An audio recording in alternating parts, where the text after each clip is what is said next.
mainit ngayon guys kasi gawa ng malakas ang hangin. Tsaka andito tayo sa bukid. Yan. Yan ang bukid dito sa Dawis. Yan.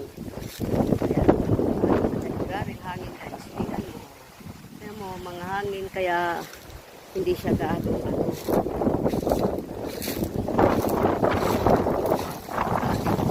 nagliparan yung mga nagliparan ang mga dahon. Ayan.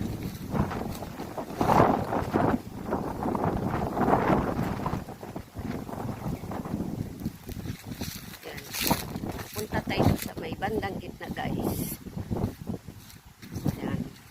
Dito sa bandang gitna sa may medyo mataas na lugar. So hindi siya, ayan, may natira siyang, hindi siya gaanong makapal ang dahon, pero lumalaban siya guys sa init kasi grabing init dito.